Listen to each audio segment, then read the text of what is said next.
اعوذ باللہ من الشیطان الرجیم بسم اللہ الرحمن الرحیم اللہم صلی علی محمد وعلی آل محمد کما صلیت علی ابراہیم وعلی آل ابراہیم انک حمید مجید اللہم بارک علی محمد وعلی آل محمد کما بارکت علی ابراہیم وعلی آل ابراہیم انک حمید مجید۔ اللہ جل شانہ کا بے حساب کرم احسان اس ذات کا کہ جس نے ایک دفعہ پھر ہمیں قرآن مجید سمجھنے کے لیے یہاں پہ اکٹھا کر دیا۔ ہم نے پچھلے درس میں یہ جو اللہ کے 10 احکامات تھے بنیادی ایمان کے، ان کو مکمل کیا تھا۔ تو اگر آپ اجازت دیں تو وہ مختلف نشستوں میں تھے، تو آج ہم مختصر سا ان کو دہرا لیں، کیونکہ وہ ہماری ایمان کی بنیاد ہے اور اللہ کے حکم ہے اور وہ فرائض ہیں۔ تو آپ اپنے قرآن مجید میں صفحہ نمبر 257 پہ 5ویں لائن پہ اگر آپ دیکھیں آیت نمبر 22 جو ہے اس سے، تو ہم اپنے اس مختصر سے وقت میں ایک دفعہ پھر یاد کر لیتے ہیں کہ اللہ کی ذات یہ باتیں صحیح جو ان کے معنی اور مفہوم ہے، جو حکمت ہے، اللہ کی ذات ہمیں اس کی سمجھ عطا فرمائے۔ تو صفحہ نمبر 297 میں آیت نمبر 22 پہ اگر آیت نمبر 21 کو بھی ساتھ پڑھیں تو دیکھیں، لا تجعل مع اللہ الہا آخر فتقعد مذموما مدحورا۔ تو ابتدا ہو رہی ہے جی اللہ کے 10 احکامات ہیں جو علماء نے بتایا ہے کہ یہ اللہ نے ہر نبی کو عطا فرمائے ہیں۔ یہ اتنے عظیم احکامات میں اور اللہ نے قرآن کے ذریعے سے، اور ابتدا اس کی ہوئی ہے جو پچھلی آیت جہاں سے یہ رکوع شروع ہونے والا ہے، کہ نہ سوچنا، نہ مقرر کرنا اللہ کی ذات کے ساتھ کسی دوسرے الہ کو، اور اگر ایسا کرے گا تو بیٹھا رہے گا بے یار و مددگار ذلیل ہو کے۔ یعنی جب بھی اللہ کے ساتھ کسی اور کو الہ بنائے گا، اللہ کی ذات اور صفات میں شرک کرے گا، تو اللہ کی ذات فرما رہی ہے کہ تو پھر بیٹھا رہے گا مذمت کیا ہوا اور بے یار و مددگار، تیری کوئی مدد کرنے والا نہیں ہوگا۔ اب آگے اللہ کے وہ 10 حکم شروع ہو رہے ہیں۔ وَقَضَىٰ رَبُّكَ أَلَّا تَعْبُدُوا إِلَّا إِيَّاهُ۔ سب سے پہلا اللہ کا حکم کہ اللہ کی ذات قضا فرض کر رہی ہے، حکم دے رہی ہے، فیصلہ سنا رہی ہے کہ اللہ کے علاوہ کسی کی عبادت نہ کرے، نہ صرف اور صرف اللہ کی، احکامات ماننا، طریقے پہ چلنا جو اللہ نے کہا ہے۔ اور ساتھ ہی دیکھیں اسی آیت میں، اور یہ تیسری دفعہ آگے ایک دفعہ اور آئے گا، 2 دفعہ ہم پہلے پڑھ چکے ہیں، اللہ نے اپنے اس حکم کے بعد کہ میرے ساتھ کسی کو شریک نہ ٹھہرانا، اگلی ساتھ ہی کہہ رہے ہیں، اللہ کی ذات فرما رہی ہے کہ والدین کے ساتھ احسان کرنا ہے۔ عدل بھی نہیں کر سکتا انسان، تو اللہ کی ذات فرما رہی ہے ان کے ساتھ احسان کرنا ہے۔ اور جب وہ بڑھاپے میں تمہارے پاس پہنچ جائیں، ان میں سے کوئی ایک یا وہ دونوں، تو تم نے ان کو اف بھی نہیں کہنا، ان کی کسی بات کو ظاہری طور پہ ظاہر نہیں کرنا کہ وہ بات تمہیں بری لگی ہے۔ اگر تکلیف بھی ہوئی ہے تو اس کو دل میں چھپا لے، لیکن ان کے سامنے ماتھے سے، آنکھوں سے، کسی جسم کے حصے سے یہ ظاہر نہ ہو کہ یہ بات بڑی آپ کو ناگوار گزری ہے جو انہوں نے کہی ہے۔ اللہ کی ذات دیکھیں کتنا سخت ہو۔ وَلَا تَنْهَرْهُمَا، اور ان کو جھڑکنا بھی نہیں ہے، ان کے ساتھ اونچی آواز میں بات بھی نہیں کرنی، اور جب بھی ان سے بات کرنی ہے قولاً کریما، بڑے ادب سے، بڑی تعظیم سے ان کے ساتھ بات کرنی ہے۔ کبھی بھی ایسے جیسے عام لوگوں کے ساتھ بات کی جاتی ہے یا کرتے انسان، وہ نہیں کرنی۔ اور اگلی آیت میں اللہ کی ذات فرما رہی ہے، اور ان کے سامنے اپنے کندھوں کو جھکا کے رکھنا ہے۔ والدین کے سامنے اپنے کندھے اکڑ کے نہیں رکھنے اپنی جگہ پہ۔ یہ اگر آج تک نہیں کیا، جن کے زندہ ہیں وہ کر لیں، جب بھی والدین کے سامنے بیٹھے گردن جھکا کے، سر جھکا کے، کندھے جھکا کے بیٹھے، عمل سے بھی اور سامنے کر کے بھی، اور رحمت کے ساتھ، مہربانی کے ساتھ۔ اور جو اللہ نے دعا سکھلائی ہے زندوں کے لیے بھی اور مردوں کے لیے بھی، قُل رَبِّ ارْحَمْهُمَا كَمَا رَبَّيَانِي صَغِيرًا۔ تو اس دن بھی میں نے عرض کیا تھا، آج پھر میں اپنی یاد دہانی کے لیے کہ اس کو اپنی عطیات کی دعاؤں کا حصہ بنا لیں، اور دیکھ لیں ویسے بھی جب ہم پڑھتے ہیں رب اجعلنی مقیم الصلاۃ من ذریتی، تو وہ کتنے خوش قسمت لوگ ہیں جن کو اللہ توفیق دیتا ہے، وہ نماز پڑھتے ہیں اور وہ ہر روز اپنے والدین کے لیے، سب لوگوں کے لیے، تمام مومنین کے لیے کرتے ہیں، وہ دعائیں کرتے ہیں۔ تو اب وہ کتنا بدقسمت ہے جو نماز نہیں پڑھتا. تو ماں باپ کب یاد آتے ہیں؟ جو ہمارے فوت ہو گئے. اگر آپ غور فرمائیں تو مہینوں مہینوں کیا سالوں سالوں بھی یاد نہیں آتے. لیکن اگر اللہ نے ہمیں توفیق دی ہے، ہم اللہ کے سامنے سجدہ کرتے ہیں تو ہمیں خود بخود یہ دعائیں ان کے لیے نکلتی ہیں، جو ہمارے حقوق بھی پورے ہوتے ہیں، جو ہم نے کمی کوتاہی کی اللہ وہ پوری کرتا ہے. تو دیکھ لیں نماز ویسے بھی بڑا عظیم حکم ہے، سب سے پہلا حکم ہے، لیکن دیکھیں اس میں اگر حکمتیں ہم ڈھونڈنا شروع کریں تو کتنی زیادہ ہیں. تو یہ ساری چیزیں پوری ہو جاتی ہیں. پھر اللہ کی ذات آگے فرما رہی ہے کہ جو کچھ تمہارے دلوں میں ہے ان والدین کے بارے میں ان کو خوب خوب جانتا ہوں. اگر تم نیکوکار ہو تو کبھی اگر کوئی تم سے غلطی ہو جاتی ہے، ایک جو انسانی تقاضا ہے، تو للأوابین غفورا، تو مجھ سے معافی مانگو، میں وہ معاف بھی کر دوں گا.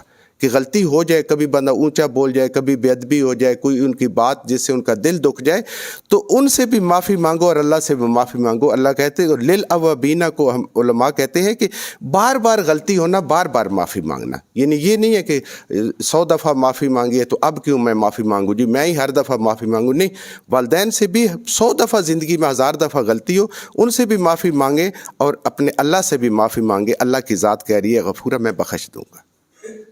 یہ وہ بشری تقاضا ہے اور یہ اللہ کا کرم ہے کہ غلطی ہو سکتی ہے انسان سے، لیکن راستہ اللہ نے کھلا رکھا ہے کہ ایسا نہیں ہے. شرک بھی کر لے انسان، جب اس کو احساس ہو جائے اللہ سے توبہ کرے، اللہ وہ بھی معاف فرما دیتے ہیں، تو یہ غلطی بھی معاف فرما دیتے ہیں. اب اللہ کی ذات جو تیسرا حکم فرما رہی ہے ہمارے جو ایمان کا بنیادی حصہ ہے کہ وَآتِ ذَی الْقُرْبَى حَقَّهُ، اپنے عزیز رشتہ داروں کا حق دینا ہے، خالی پیسے نہیں دینے. خوشی غمی، ان کی ضرورت، ان کو مشورہ، کوئی بھی جہاں پہ ان کی ضرورت ہو، جو حیثیت اللہ نے آپ کو دی ہے، عقل کے حساب سے، علم کے حساب سے، دولت کے حساب سے، شہرت کے حساب سے، رتبے کے حساب سے، ان کے ساتھ اسی طریقے سے کھڑے ہونے. یہ ہے ان کا حق، عزیزوں رشتہ داروں کا. اور اس سے نبی کریم صلی اللہ علیہ وسلم کی ہمیں حدیث مبارکہ سے پتہ چلتا ہے کہ عزیز رشتہ داروں میں یہ جو حق ادا کرنے، اس میں والدین بھی شامل ہیں، بیوی بچے بھی شامل ہیں، بہن بھائی بھی شامل، اور ایسے کر کے آگے دور جتنے انسان کے عزیز اقارب ہوتے ہیں وہ سارے کے سارے، کہ ان کے ساتھ جو اللہ نے حیثیت دی ہے اس کے مطابق ان کا حق ادا کرنا ہے، ان کا خیال رکھنا ہے.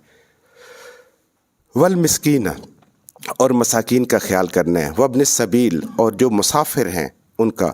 ولا تبذر تبذیرا، اور ساتھ اللہ کی ذات حکم فرما رہی ہے کہ فضول خرچی نہیں کرنی، اسراف نہیں کرنا. فضول خرچی اس کو کہتے ہیں کہ جہاں انسان کے ذہن میں آتا ہے نا کہ یہاں پہ میں ایسی جگہ پہ خرچ کروں کہ میرا نام ہو جائے، میرے خاندان کا نام ہو جائے، وہ ساری چیزیں، وہ پھر بے جا خرچیں. باقی جو اللہ تعالیٰ نے کسی کو کوشش دی ہے، اچھے کپڑے پہنے، اچھے جوتے پہنے، اچھی سواری رکھے، یہ اللہ کی نعمتیں، اللہ کا شکر ادا کرے، لیکن بلا ضرورت خرچ نہیں کرنا. جو کام 10,000 میں ہو سکتا ہے اس کو لاکھ میں نہیں کرنا.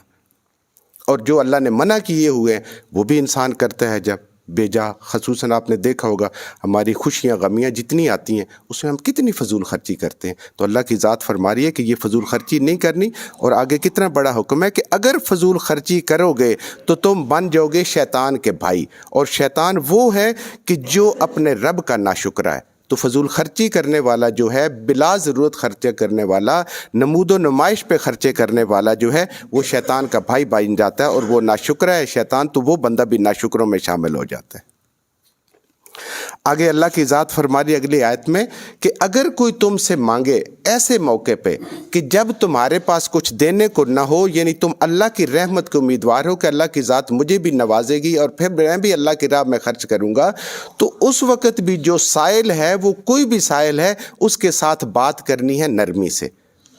اس کو نہیں کہنا او میرے پاس تو پہلے ہی کچھ نہیں ہے جی، تو مجھ سے مانگنے آ گیا، پتہ نہیں ہے کہ میرے کیا کیا حالات چل رہے ہیں، کیا ہو رہا ہے. نہیں، بڑے نرم سے. اور نہ ہی اس کو یہ کہنا جو عام طور پہ کہتے ہیں او تو بڑا ہٹا کٹا ہے، مزدوری کیوں نہیں کرتا، میں تجھے لگاتا ہوں، ادھر بھیجتا ہوں ادھر بھیجتا ہوں. نہیں، بڑے آرام سے، محبت سے، جو عام ہمیں علماء سکھاتے ہیں کہ آپ اس کو دعا دیں. اللہ تعالیٰ آپ پہ بھی رحم کرے، اللہ مجھ پہ بھی رحم کرے، اللہ آپ کی ضرورتیں بھی پوری کرے، اللہ میری ضرورتیں بھی پوری کرے. تو وہ خود ہی سمجھ جائے گا کہ بندے کے پاس جو ہے نا اس وقت گنجائش نہیں ہے. اور یہ ہوتا ہے انسان کے ساتھ، لیکن اس کو مشورے نہیں دینے اور اس کو جھڑکنا نہیں ہے اور یہ ساری باتیں نہیں کرنی. اور کئی دفعہ بندہ کہتا ہے نا، دیکھیں جی کلف والے کپڑے اتنے پہنے ہوئے ہیں اور مانگنا شروع کر دیے، یہ کر دیے، پتہ نہیں اندر کے کیا حالات ہیں، وہ رب بھی جانتا ہے. تو اس لیے بڑے آرام سے، ہم نے فیصلہ نہیں کرنا، یہ میرے اللہ نے فیصلہ کرنا ہے کہ اس نے مانگنا ہے، اس کو مانگنا چاہیے یا نہیں مانگنا چاہیے. اگلی آیت میں اللہ کی ذات فرما رہی ہے کہ اپنے ہاتھوں کو گردن کے ساتھ نہ باندھ لو، یعنی بالکل اپنے پیسوں پہ سانپ باندھ کے نہ بیٹھ جاؤ، ان کو اللہ کے راستے میں خرچ کرنا ہی چھوڑ دو، مخلوق پہ خرچ کرنا ہی نہ چھوڑ دو۔ اور پھر ساتھ ہی اللہ کی ذات فرما رہی ہے اور نہ ہی اپنے ہاتھ کو ایسا کھول دو کہ تمہارا ہاتھ اتنا کھل جائے کہ بعد میں پچھتاتے رہو کہ ہو گھر میں بھی پکانے کو کچھ نہیں ہے اور راستے میں کسی فقیر کو دے آئے ہیں، کہیں اور لگائے ہیں۔ نہیں، جو اللہ نے حیثیت دی ہوئی ہے اس کے مطابق خرچ کرنا ہے، اس سے کم بھی نہیں کرنا اور اس سے زیادہ بھی نہیں کرنا، بالکل جو گنجائش جو کشائش بنتی ہے اس کے مطابق اللہ کی ذات فرما رہی ہے میانہ روی، دین میں ہر چیز میں میانہ روی ہے۔ اور اللہ کی ذات فرما رہی ہے کہ بے شک آپ کا رب آپ کا رب یبسط الرزق لمن یشاء ویقدر، جس کا رزق چاہتا ہے بڑھا دیتا ہے، جس کا کم کر دیتا ہے۔ یہ علماء کی بات ہے کہ وہ کہتے ہیں، عام طور پہ کہتے ہیں نا، فلاں کو میں نے پاؤں پہ کھڑا کر دیا، کہتے ہیں یہ کبھی نہیں کہنا چاہیے۔ اللہ کی ذات ہے، آپ جو کر سکتے ہیں ضرور کریں۔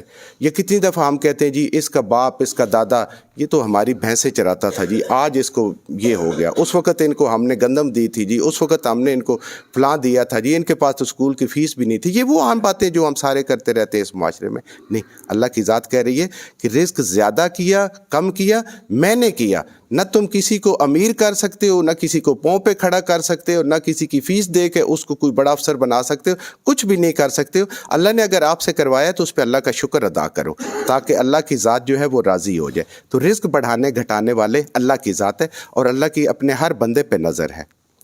اور اپنی اولادوں کو قتل نہیں کرنا کہ ہمارا جو ہے نا وہ لیونگ سٹینڈرڈ اور سٹیٹس خراب ہو جائے گا، اپنی اولاد کو قتل نہیں کرنا۔ ان کو بھی اللہ کی ذات کہتی ہے رزق دیں گے اور تمہیں بھی ہم ہی دے رہے ہیں، اور ان کو قتل کرنا جو ہے یہ گناہ کبیرہ ہے۔ یہ ساری باتیں جتنی ہم کہہ رہے ہیں ان کی خلاف ورزی گناہ کبیرہ ہے، اور ان کا چھوڑنا جو ہے وہ فرض کا چھوڑنا ہے۔ یہاں اس قتل کے ساتھ اللہ کی ذات کہہ رہی ہے یہ گناہ کبیرہ ہے، اس پہ زور دینے کے لیے۔